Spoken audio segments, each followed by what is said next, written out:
Mute করে রাখো, আরেকটা অন রাখো।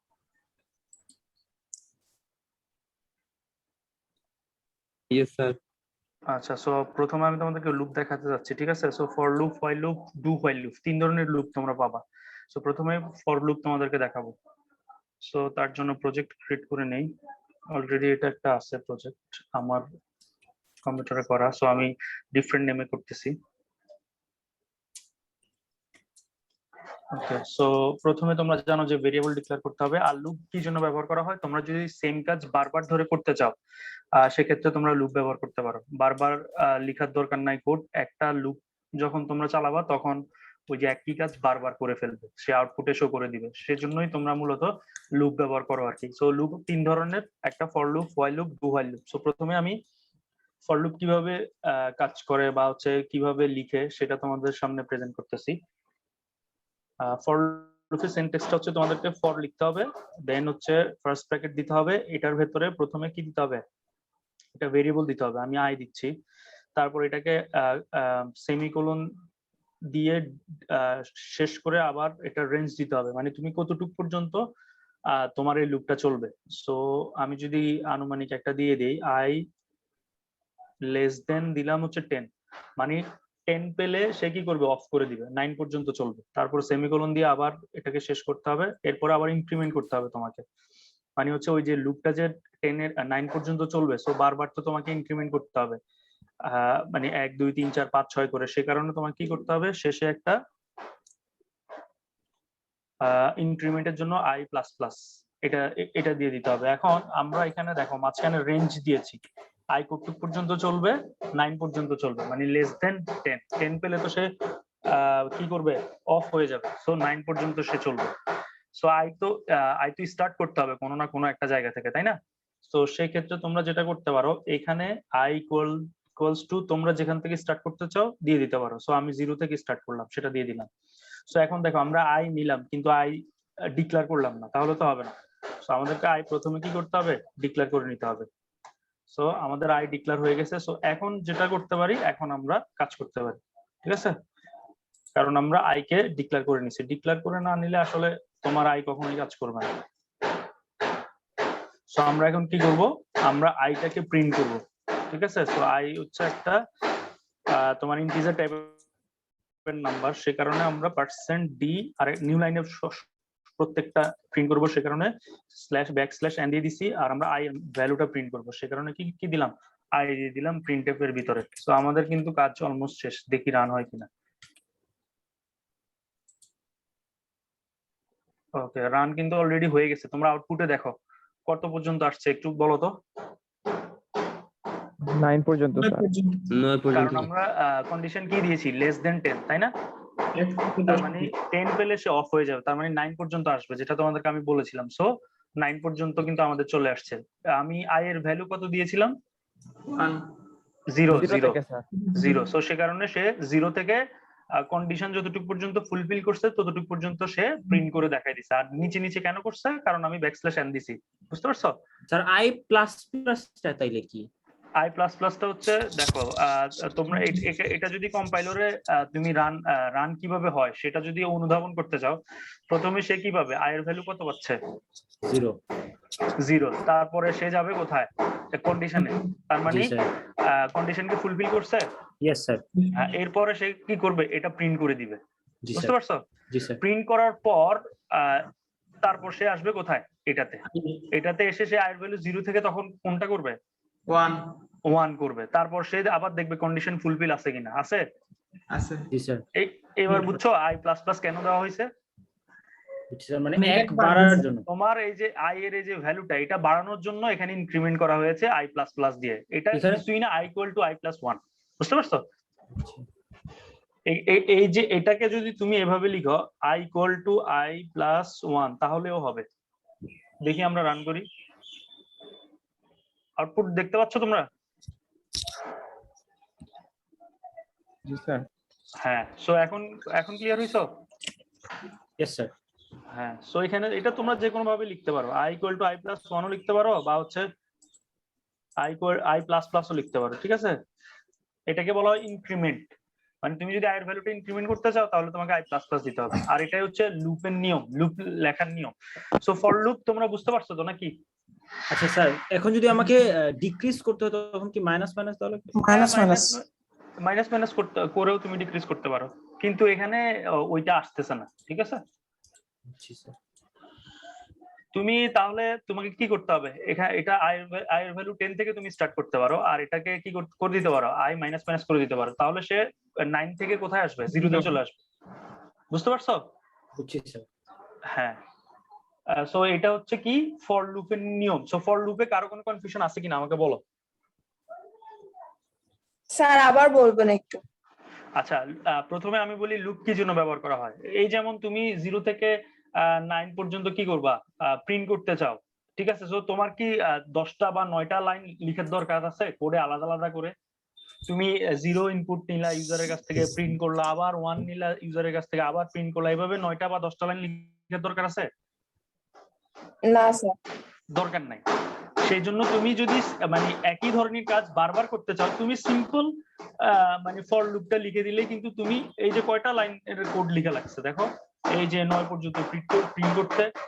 আমি যদি 1 থেকে এটা ধরি, মাঝখানে কিছু গ্যাপও আছে, আমি যদি এগুলা বাদ দেই, দেখো এটাও লাগবে না, এই গ্যাপটাও যদি আমি বাদ দেই, তাহলে দেখো 10 লাইনের কোডেই কিন্তু তোমার 9 লাইন 10 পর্যন্ত আসছে না। এই দেখো 9 লাইনের কোডেই কিন্তু তোমার এ টু জেড সব কাজ শেষ হয়ে যাচ্ছে, তাই না? কিন্তু তুমি যদি ওই যে আলাদা আলাদা করে লিখতে চাও, দেখা যাবে যে তোমার 20 লাইনের কোড লেখা লাগবে। সো আমাদের 20 লাইনের কোড লিখে কমপ্লেক্সিটি বাড়ানোর কোনো দরকার আছে? দরকার নেই, যেহেতু আমরা সেম ধরনের কাজই করতেছি। সো এই ধরনের সেম কাজ যখন তোমরা করবা তখন তোমরা লুপ ব্যবহার করে করতে পারো। লুপ মানে হচ্ছে একই কাজ বারবার করবে, কিসের মাধ্যমে? লুপের মাধ্যমে। আর লুপ কয় ধরনের হয়? 3 ধরনের, for loop, while loop, do while loop. So আমি মাত্র তোমাদেরকে একটা লুপ দেখালাম, ফর লুপ। ফর লুপ কিভাবে লিখতে হয় সেটা। সো এখন আর কোনো কনফিউশন আছে তোমাদের? না স্যার। স্যার আমার একটা কোয়েশ্চেন আছে স্যার। হ্যাঁ বলো। এখানে i প্লাস প্লাস এর জায়গায় আমি যখন i প্লাস 1 দেই তখন স্যার লুপটা বারবার চলতেই থাকে, 0 এর পর আর কিছুই আসে না। i ইকুয়ালস দিতে হবে তো তোমাকে। i ইকুয়াল 0 দিছি, এরপরে i প্লাস 1 এর জায়গায় কি লিখবো স্যার?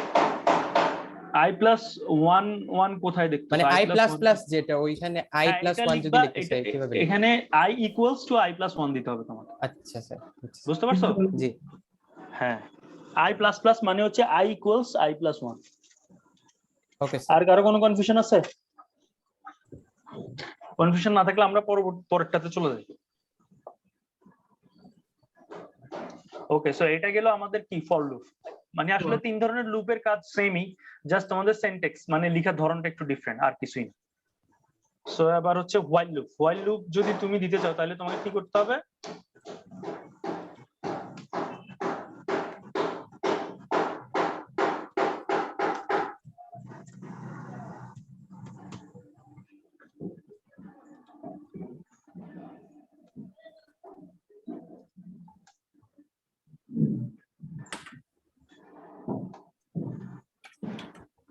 আমরা রান করে দেখি তো আউটপুট আসতেছে, দেখো তো সবাই। একটু কোডটা দেখা যাবে স্যার? আউটপুট তো আসছে না? জি স্যার। জি স্যার। আচ্ছা, সো তার মানে আমাদের ঠিক আছে। সো দেখো হোয়াইল লুপ কিভাবে লিখতে হয়। আগেরটা ছিল ফর লুপ। তোমরা চাইলে একই কোডই করার দরকার নাই, একই মানে একটা কোডে 3টা কোড করার দরকার নাই, আলাদা আলাদা করে কইরো। তাহলে যেটা হবে তোমরা আলাদা আলাদা করে ডিফারেন্সিয়েট করতে পারবে, বুঝতে পারবে। আমি তো জাস্ট রিরাইট করতেছি, আগেরটা মুছে আরেকটা করতেছি। সো ফর লুপে দেখছো যে তোমরা এই যে এই একটা ব্র্যাকেটের ভিতরে সব করে ফেলছো, কিন্তু হোয়াইল লুপে কি করতে হবে? তোমাকে প্রথমে i এর ভ্যালু দিতে হবে, তারপরে হোয়াইলের মধ্যে দিতে হবে কি, কন্ডিশনটা দিতে হবে, তারপর তুমি যা প্রিন্ট করার দরকার তা প্রিন্ট করবা, একদম শেষে গিয়ে তুমি কি করবা, ইনক্রিমেন্ট করবা, i প্লাস প্লাস দিবা। ফর লুপের নিয়ম ছিল আগেরটার মতো, আর হোয়াইল লুপের নিয়ম হচ্ছে এটা। তার মানে তুমি যদি কোনো হোয়াইল লুপ ব্যবহার করতে চাও তাহলে তোমাকে এইভাবে লিখতে হবে। দেখো হোয়াইল লুপে কারো কোনো কনফিউশন আছে কিনা দেখো।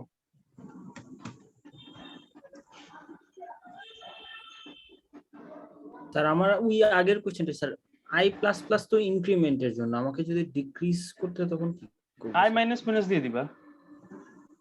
সে যদি তোমার জায়গায় i মাইনাস মাইনাস দিলেই কি রেজাল্ট আসে? তাহলে তুমি ওই যে i এর ভ্যালু 10 করে দিবা, মানে হচ্ছে তুমি যদি 0 থেকে 9 চাও তাহলে তুমি আচ্ছা। ইনক্রিজ করতে পারো, আর যদি তুমি 9 থেকে আস্তে আস্তে নিচের দিকে নামতে চাও তাহলে ডিক্রিমেন্ট করে দিবা। স্যার এটা যদি একটু দেখায় ফেলতেন স্যার তাহলে ক্লিয়ার হয়ে যেত, বুঝতেছেন? আচ্ছা দাঁড়াও, এটা এখানে আমি করি।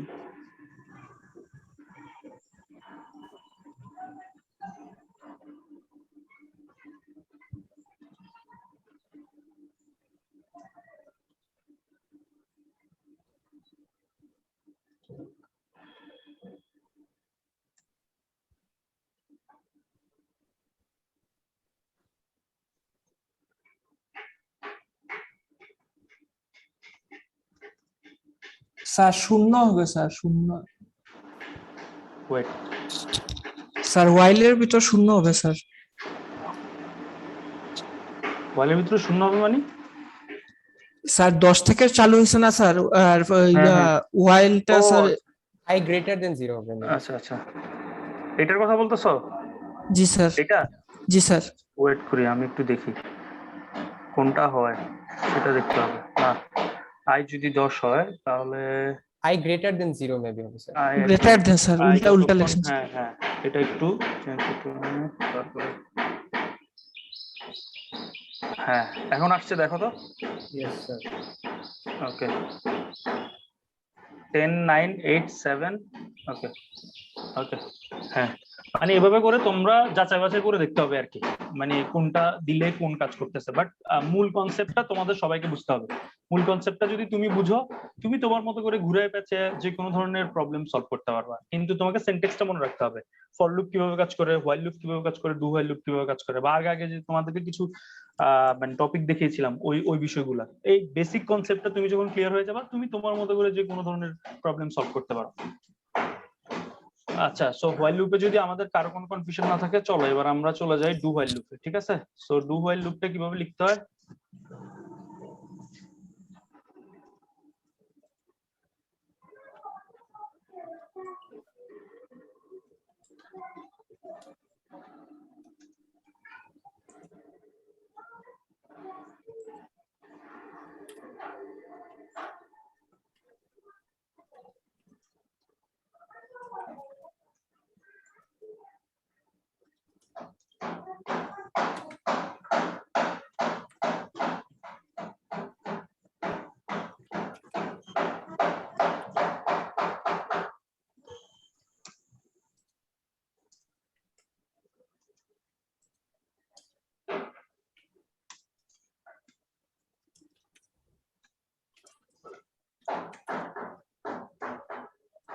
আচ্ছা, ডু হোয়াইল লুপের আউটপুট দেখতেছো তোমরা? Yes sir. জি স্যার। আউটপুট তো দেখতেছো তাই না? হ্যাঁ।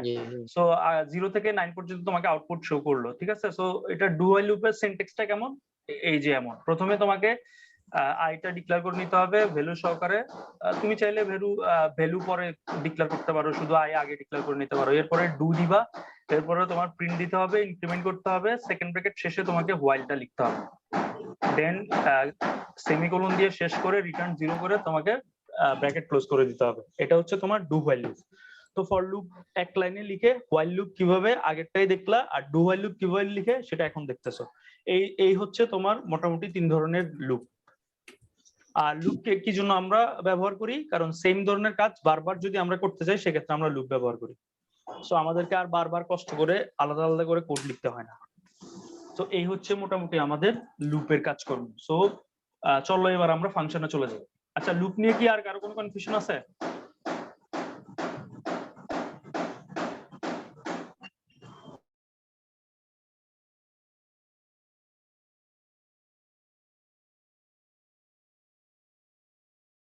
আদারওয়াইজ আমার মতো রিরাইট করলে কিন্তু পরে ভুলে গেলে কিন্তু আর পারবা না। তো চলো এবার আমরা চলে যাই কোথায়, ফাংশনে চলে যাই। ফাংশনটা কিভাবে লিখতে হয়, কিভাবে কাজ করে সেটা তোমাদেরকে দেখাই। আচ্ছা, ইন্ট মেইন তো এখানে আছে। আচ্ছা, ফাংশনের কাজ আমি তোমাদেরকে বলি। তোমাদেরকে প্রথম ক্লাসে কিভাবে দুইটা সংখ্যা যোগ করা হয় দেখিয়েছিলাম না আমি, মনে আছে সবার? Yes sir. আচ্ছা, সো তখন তো আমরা মেইন ফাংশনের ভিতরে যোগটা করে ফেলছিলাম, তাই না? জি স্যার। সো আজকে আমরা দেখব ফাংশনের মাধ্যমে কিভাবে যোগটা করতে হয়। ফাংশন মানে হচ্ছে মানে প্রত্যেকটা কাজের জন্য তুমি চাইলে আলাদা আলাদা ফাংশন লিখতে পারো এবং সেটাকে মেইন ফাংশন থেকে কল করে দেন তুমি রান করতে পারো। মানে হচ্ছে তোমার কোডটা যতক্ষণ না মেইন ফাংশন না পাবে ততক্ষণ পর্যন্ত রান করবে না। আর মেইন ফাংশনের ভেতর তুমি যাই করো না কেন তোমাকে অবশ্যই মেইন ফাংশনের ভেতর থেকে ওই বিষয়গুলোকে কল করে নিতে হবে। এই হচ্ছে গিয়ে কথা। আর ফাংশনটা কেন ব্যবহার করা হয়, যাতে করে তুমি আলাদা আলাদা ভাবে যে কোনো ধরনের কাজ চাইলে করতে পারো, তুমি তোমার সুবিধা অনুযায়ী মেইন ফাংশন থেকে কল করে নিতে পারো পরে। যেমন আমি যদি উদাহরণ দিয়ে বলি, সাপোজ তোমার একটা কাজের জন্য তোমাকে 10টা বা 12টা ফাংশন লেখার প্রয়োজন পড়তে পারে। সো তুমি লিখে ফেললা, একবারে তোমার কাজটা শেষ করে ফেললা। এরপরে তোমার যখন যে ফাংশনটাকে দরকার পড়বে তুমি শুধু মেইন ফাংশন থেকে কল করে করে ওই ফাংশনটা এক্সিকিউট করবা। দ্যাটস ইট, আর কিছুই না। ঠিক আছে, সো চলো এবার আমরা কিভাবে করতে পারি। অবশ্যই ফাংশনকে তোমাকে মেইন ফাংশনের বাইরে লিখতে হবে এবং মেইন ফাংশনের ভেতর থেকে কল করে নিতে হবে। সো এই যে এটুকু পর্যন্ত তোমরা কি দেখতেছো, এটা হচ্ছে মেইন ফাংশনের অংশ। বুঝতে পারছো তোমরা? আচ্ছা, তো এর বাইরে আমি কি করব, আলাদা একটা ফাংশন লিখবো যেটা যেই ফাংশনের কাজ হবে কি করা, এডিশন মানে যোগ করা। সো ফাংশন লেখার সময় তোমাকে প্রথমে ডেটা টাইপ দিতে হবে, তারপরে তোমাকে ফাংশনের নেম লিখতে হবে, যেহেতু এডিশনের জন্য আমি এডিশনে লিখতেছি। তারপরে তোমাকে কি করতে হবে, ফার্স্ট ব্র্যাকেট দিতে হবে, দেন সেকেন্ড ব্র্যাকেট স্টার্ট করতে হবে, আর সেকেন্ড ব্র্যাকেটের ভেতরে তোমাকে ফাংশনের বডিটা লিখতে হবে। সো ফাংশনের বডি কি হবে, যেহেতু আমি বলছি কি তোমাকে দুইটা সংখ্যা যোগ করার ফাংশন আমি দেখাবো, সেক্ষেত্রে এখানেও কিন্তু তোমাকে আলাদা আলাদা সবকিছু আগে ভেরিয়েবল ডিক্লেয়ার করে নিতে হবে, দেন ভ্যালু অ্যাসাইন করতে হবে, দেন তোমাকে মেইন ফাংশন থেকে কল করতে হবে। সো আমার দুইটা সংখ্যা যোগ করতে মিনিমাম 3টা ভেরিয়েবল দরকার। সো আমি আগে 3টা ভেরিয়েবল কি করব, ডিক্লেয়ার করে নিতে পারি, যেমন এ বি সি। ঠিক আছে, তারপরে আমি কি করব, এ আর বি এর ভ্যালু দিয়ে দিতে পারি এখানে চাইলে, a equal to 2, b equal to আমি কি দিলাম 4 দিলাম, তারপরে c equal to কি দিলাম, c equal to আমি দিলাম যে a plus b। ঠিক আছে, আর আরেকটা কথা তোমাদেরকে বলে রাখি, এই যে ইন্টিজার মানে হচ্ছে এই ফাংশনগুলো রিটার্ন করবে। যদি ভয়েড লিখতাম তাহলে ভয়েড ফাংশন কখনো রিটার্ন করে না। সো যেহেতু আমি ইন্টিজার লিখলাম সেক্ষেত্রে আমাকে এখানে রিটার্ন করে দিতে হবে। সো আমরা মেইন ফাংশনের ভিতরে রিটার্ন কি করি, 0, তাই না? মেইন ফাংশনের ভিতরে রিটার্ন কি লিখি, 0 লিখি না? 0। হ্যাঁ, কারণ কি মেইন ফাংশনের শেষে আসলে কিছু রিটার্ন করার মতো থাকে না, সেই কারণে আমরা কি লিখি, রিটার্ন 0 লিখি। কিন্তু এই ফাংশনটার মধ্যে আমরা রিটার্ন করব কাকে, সি কে। হ্যাঁ, কেন সি কে রিটার্ন করব, কারণ আমরা কি মেইন ফাংশনে এই সি এর ভ্যালুটা পাঠালে দেন সে মেইন ফাংশন থেকে পাবে, আদারওয়াইজ পাবে না। সো আমরা এখন এখানে লিখবো RETU রিটার্ন কি সি। ঠিক আছে, তার মানে আমি এডিশন ফাংশনের রেজাল্টটা আমি এখন রিটার্ন করে দিচ্ছি। রিটার্ন করার পর আমাকে মেইন ফাংশন থেকে এটাকে কি করতে হবে, কল করতে হবে। সো মেইন ফাংশনে যদি আমি মেইন ফাংশন থেকে যদি কল করতে চাই, অবশ্যই আমাকে মেইন ফাংশনে আরেকটা কি করতে হবে, ভেরিয়েবল ডিক্লেয়ার করে নিতে হবে। সো আমি রিসিভ নামে একটা ভেরিয়েবল ডিক্লেয়ার করলাম সাপোজ। ঠিক আছে, দেন আমি এই রিসিভের মধ্যে ফাংশনটাকে কল করলাম, রিসিভ ইকুয়াল ফাংশনের নাম কি, এডিশন। আমার কল করা হয়ে গেছে, আমার ফাংশন অলরেডি কল করা শেষ। তার মানে এখন আমাকে কি করতে হবে, এই ফাংশনের বাইরের এই ফাংশন এডিশন ফাংশনের রেজাল্টও শো করতে হবে, তাই না? আমি কি করতে পারি, প্রিন্টএফ এর মাধ্যমে আমি এখানে রিসিভের ভ্যালুটাই তো হচ্ছে আমাদের মূলত ফাংশনের রেজাল্ট, তাই না? সো এটাকে আমরা এখানে শো করে দিতে পারি।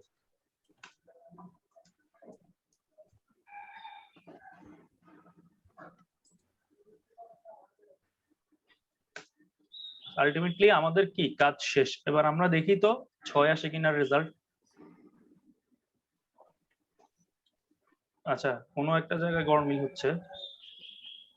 আচ্ছা, এখানে এম% চিহ্ন দিছি, তোমরা বলো নাই কেন? আচ্ছা, রেজাল্ট দেখতেছো সবাই? দেখো তো রেজাল্টটা, দেখো তো কত আসছে। দেখা যাচ্ছে স্যার 6 আসছে। তার মানে কি আমাদের 4 আর 2 কত, 6। তার মানে আমাদের রেজাল্টটা ঠিক আছে। এবার তোমরা সবাই একটু প্রোগ্রামটা চোখ বুলিয়ে নাও যে কোন জায়গায় বুঝতে অসুবিধা। স্যার রিটার্ন সিটা রিটার্ন সি হচ্ছে আমরা এই ফাংশনের ভ্যালুটাকে রিটার্ন করে দিছি, ঠিক আছে? রিটার্ন করে দেওয়ার কারণে আমরা এই লাইনের মাধ্যমে ওই ভ্যালুটা পেলাম আর কি।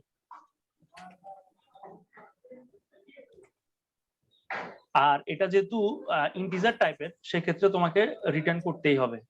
ভয়েড ছাড়া বাকি যে কোনো ডেটা টাইপের ফাংশন বলো আর যাই বলো, তোমাকে কি করতে হবে? রিটার্ন করে দিতে হবে।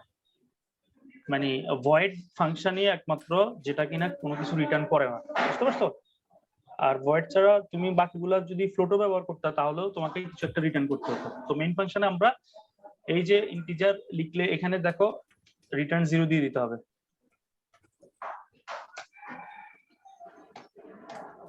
ঠিক আছে, এটা হচ্ছে নিয়ম। তুমি যদি না দাও তাও প্রোগ্রাম কাজ করবে, কিন্তু তোমাদেরকে তো অ্যাকচুয়াল নিয়মটা জানতে হবে, তাই না? হ্যাঁ, এখন দেখো তোমাদের কারো কোনো প্রবলেম আছে কিনা। স্যার আর এখন এইভাবে যদি আমরা এই- একের অধিক ফাংশন ডিক্লেয়ার করতে চাই তখন? হ্যাঁ, অবশ্যই করতে পারবা। এই যে তুমি এখানে সাবট্রাক্টও করতে পারো।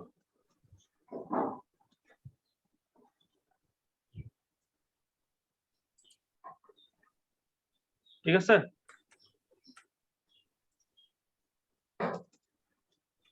হ্যাঁ তুমি এখানে করে বিয়োগ করে দিতে পারো।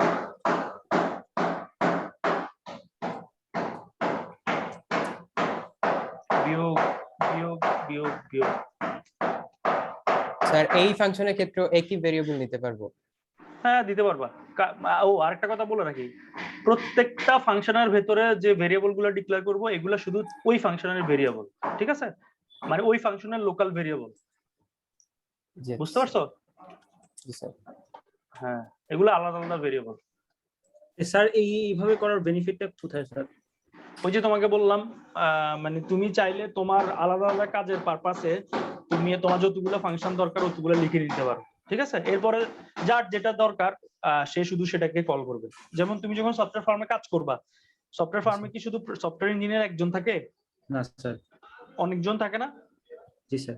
সবাইকে কিন্তু ওই একটা কোড একটা প্রজেক্টেই কাজ করতে হয়, তাই না? জি স্যার। তাদেরকে কি করতে হয়? ওই কাজ ভাগ ভাগ করে দেয়। সো সাপোজ মনে করো যে একটা প্রজেক্ট, ফুল প্রজেক্টের জন্য 100টা ফাংশন দরকার, কিন্তু ওই 100টা ফাংশন তো আর একজনের কাজে লাগতেছে না। যে পার্টটুকু করতেছে সে শুধু ওই পার্টটুকু কল করে করে তার কাজ সারাচ্ছে বা সেরে ফেলতেছে, ঠিক আছে? সো এটার সুবিধাটা হচ্ছে এটা, মানে তুমি সবকিছু আলাদা আলাদা ভাবে করে করে দেখতে পারো যে কোনটা কি কাজের জন্য ব্যবহৃত হচ্ছে, ঠিক আছে? আর এখানে তোমার সবকিছুই শেখানো হবে। এবার তুমি যখন রিয়েল ওয়ার্ল্ডে কাজ করতে যাবা, তোমার যেটা দরকার হবে তুমি সেটা নিয়ে কাজ করবে। এই হচ্ছে কি কথা, মানে ফাংশন সি প্রোগ্রামিং এর একটা কনসেপ্ট বা একটা টপিকের মধ্যে পড়ে, সেটা কিভাবে করে সেটা তোমাদেরকে শিখাই দেওয়া, যাতে পরবর্তীতে তোমরা মানে ফাংশন শুনলে আর মনে না হয় যে এটা কিভাবে কাজ করে বা এটা কিভাবে লিখে ডিক্লেয়ার করে, বুঝতে পারছো? এটা দিয়েও তুমি অনেক ধরনের কাজ করতে পারো রিয়েল ওয়ার্ল্ডে, ঠিক আছে? বাট তোমার তো আইডিয়া থাকতে হবে যে আসলে ফাংশন কিভাবে কাজ করে না করে। তো ওই বিষয়গুলোই তোমাদেরকে আমরা দেখাই দেওয়া। তো এখন আমাকে বলো, আমাকে কি করতে হবে? আরেকটা ভেরিয়েবল ডিক্লেয়ার করে নিতে হবে সাবট্রাক্টটাকে রিসিভ করার জন্য, তাই না? আমি রিসিভ লিখছি, তোমরা যদি এখানে সামও লিখো বা অন্য কোনো কিছুই লিখো তাও হবে, ঠিক আছে? আমি পরেরটা দিলাম রিসিভ টু।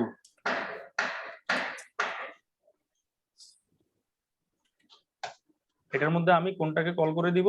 সাবট্রাক্টটাকে কল করে দিব,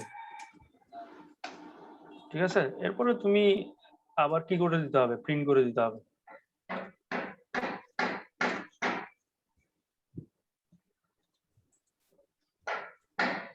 এবার তুমি যদি রান করো দেখবা একটাতে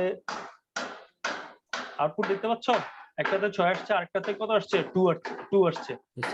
4 আর 2 হচ্ছে 6, আর 4 থেকে 2 গেলে 8 থেকে 2। সো এবার তুমি যদি চাও যে এটাকে নিউ লাইনে প্রিন্ট করবা, কি করতে পারো বলো? ব্যাকস্ল্যাশ এন দিয়ে দিতে পারো, তাই না? ব্যাকস্ল্যাশ এন দিয়ে দাও। এবার কি কোথায় আসবে? নিচে আসবে। নিচে আসছে, দেখো তো। জি স্যার। হ্যাঁ, সো এই হচ্ছে গিয়ে ফাংশন, ঠিক আছে? সো এইভাবে করে করতে পারো আর কি তোমরা। সো তোমাদের রিকোয়েস্ট ছিল যে স্যার সি প্রোগ্রামিং এ আমাদেরকে জাস্ট একটু হাতে গড়িটা দিয়ে দেন, দেন পাইথন করায়েন আপনি। সো সেই কারণে আমি জাস্ট সি এর কিছু বেসিক জিনিস তোমাদেরকে প্রথম 3টা ক্লাস দেওয়ার চেষ্টা করলাম। এছাড়াও আরো হিউজ জিনিস আছে সি এর, যেটা কিনা তোমরা সেকেন্ড না হলেও থার্ড সেমিস্টারে তোমার প্রবলেম সলভিং নামে একটা কোর্স থাকবে বা কম্পিউটার প্রোগ্রামিং নামে, সেখানে আরো ডিটেইলস শিখবা। ওইখানে তোমাদেরকে শুধু সি এ শেখানো হবে, বুঝতে পারছো? মানে Yes, তোমরা sir.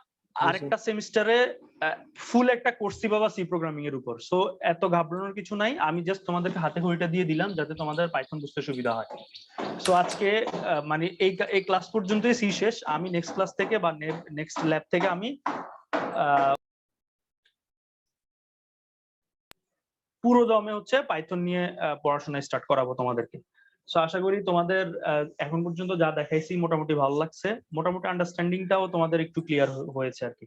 সো এখন তোমরা যে কোনো একটা ল্যাঙ্গুয়েজে সুইচ করা তোমাদের জন্য একটু ইজি হয়ে যাবে। সো আজকে কি করলাম আমরা, তাহলে লুপ দেখলাম, 3 ধরনের লুপ, আর দেখলাম কি ফাংশন। সো আশা করি তোমাদের জন্য বোঝাটা সহজ হয়েছে। প্লাস হচ্ছে যেহেতু নতুন কোনো কোশ্চেন আমি অ্যাসাইনমেন্ট আকারে দিচ্ছি না, ক্লাসে যা করিয়েছি তাই তোমরা করবা, সেক্ষেত্রেও তোমাদের ইজি হয়েছে। জাস্ট মানে ক্লাসে একটু মনোযোগ দিলেই তোমরা এটা করে ফেলতে পারবা। তো ক্লাসে আজকে আমি যা যা করিয়েছি এটাই তোমরা অ্যাসাইনমেন্ট আকারে অ্যাসাইনমেন্ট 3 তে সাবমিট করবা। আজকে ডেটে যেটা দেওয়া আছে অবশ্যই অন টাইমে সাবমিট করার চেষ্টা করবা 11টা 59। এটা যাতে কেউ মিস না করে, এটা সবাই খুব কেয়ারফুলি দেখবে আর কি। সো কারো যদি কোনো কোশ্চেন না থাকে, অ্যাটেন্ডেন্স নেওয়া শেষ, আমি ক্লাস শেষ করে দিতে পারি। Sir same to same course submit দিলেই তো হবে স্যার, এক্সট্রা হ্যাঁ, কিছু তো সেম। দরকার নেই। কেউ যদি চাও একটু ডিফারেন্ট করে দিবা, দিতে পারো। আর যদি কারো যদি মনে হয় যে না কালকে টিউটোরিয়াল, আমি এখন ডিফারেন্ট করতে গেলে আমার টিউটোরিয়াল প্রিপারেশনের সমস্যা হবে, তাহলে সে যা করিয়েছি সেমটা দিলেও হবে। সো আমি 2 ধরনের অপশনই রাখলাম, ঠিক আছে? জি স্যার। Okay. আর কারো কোনো ধরনের কোশ্চেন আছে?